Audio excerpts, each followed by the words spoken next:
بيبدأ فيلمنا النهاردة مع إيمي كول، واللي قررت تنضم للجيش وتأدي واجبها الوطني وتسيب بلدها وأهلها.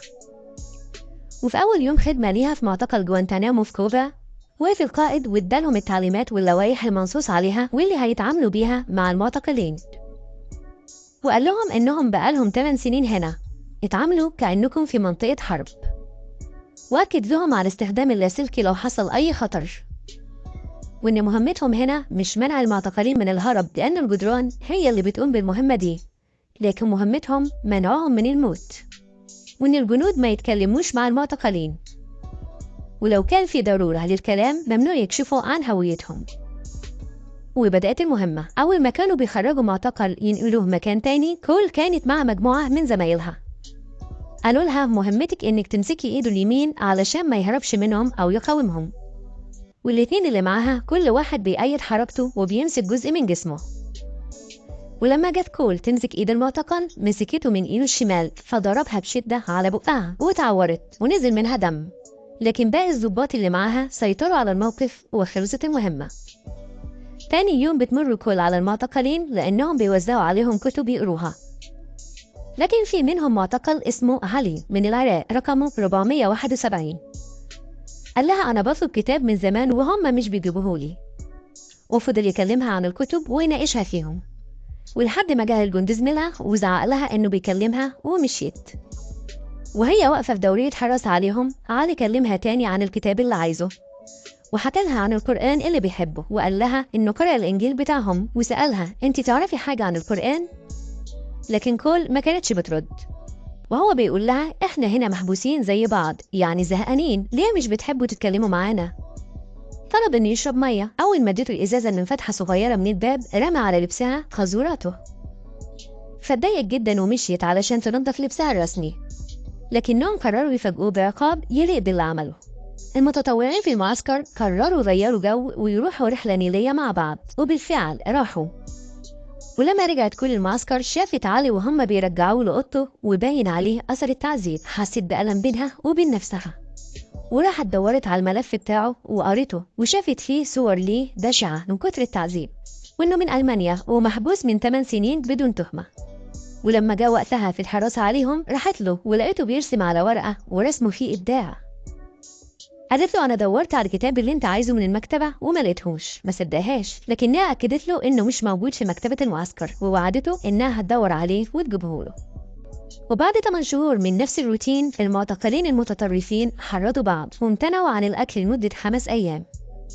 القائد استدعى اللي محرضهم علشان يسألوا عن سبب امتناعهم عن الأكل، لكنه ما قالش رد واضح. سأل كول، كدبت عليه وقالت له لأنهم عايزين مشاية رياضية. المعتقلين كانوا صعبانين عليها، وبالفعل جابوها ليهم. وفي مرة المعتقل علي رقم 471 بيلعب الكرة في السجن المخصص ليوم الراحة، وقفت كول تكلمه وتعمل جو لطيف، وقالت له لو بطل ارفع الكرة دي 40 مرة. وهو كمان فتح قلبه وسألها آخر اللي احنا فيه ده ايه، وهل له نهاية؟ وهي واقفة تكلمه شافها قائد المعسكر، ندها عليها وقال لها وبانتقام انت كنتي بتقولي له ايه، لكنها نفت انها كانت بتتكلم معها. راح مكلفها انها تنظف اوضه واحد من المعتقلين في القطاع اللي بتحرسه لانه فسدها قاذوراته ومفيش حد فاضي من الجنود النهارده. رفضت، لكنه عنفها وقال لها ايه الفرق بين الراجل والست في الحراسه، لازم تتعودي تكوني جاده وما تتكلميش مع المعتقلين. ولما جت وقت عطلتها راحت لحانة تشرب فيها كحول من كتر ما هي متوترة وزعلانة من اللي بتشوفه في المعسكر من ظلم. قبل زمايلها المجندين هناك وحكت لهم على اللي حصل معاها.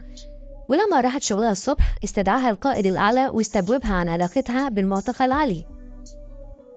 قال لها احنا شايفين انك بتتكلمي معاه وفي بينكم ود وعلاقة صداقة، لكن هي أنكرت. سألها هل بتحبي معسكر جوانتانامو؟ قالت له بحبه.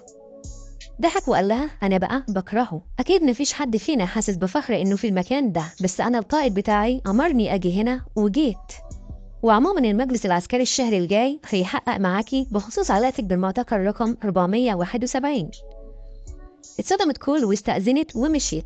ووقت الغدا نزلت المطعم وهي زعلانة، قعدت على ترابيزة مع الجندي زميلها وفاجئها باللي حصل من كام يوم في المعسكر. قال لها واحد حاول ينتحر ويشنق نفسه في سقف المروحة، لكن المروحة وقعت بيه وما ماتش.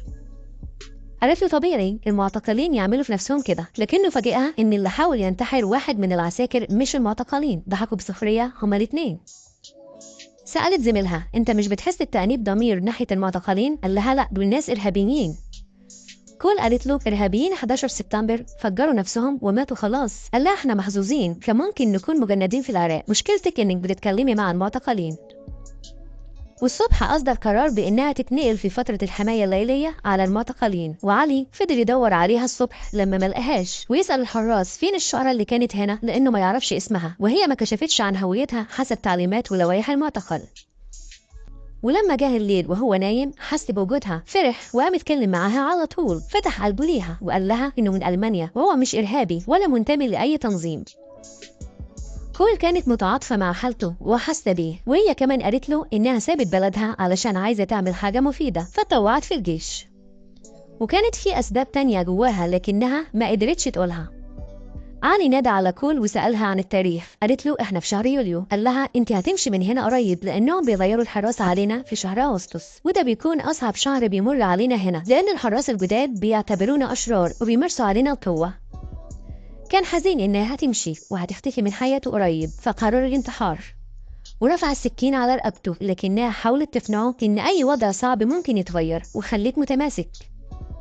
علي اعترف لها بحبه ليها، وهي كمان قالت له إنها بتحبه بصدق، وقالت له إن اسمها إيمي كول مش الشقرة، وأخدت منه السكينة من فتحة الباب الصغيرة وربطت على إيده علشان يهدى وتفهمه إنها حاسة بمعاناته.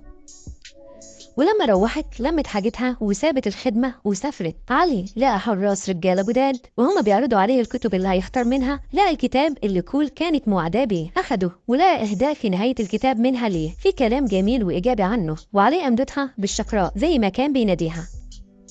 كان سعيد إنها سابت حاجة بيحبها يفضل فاكرها بيها، وبكده بيكون انتهى فيلمنا النهاردة.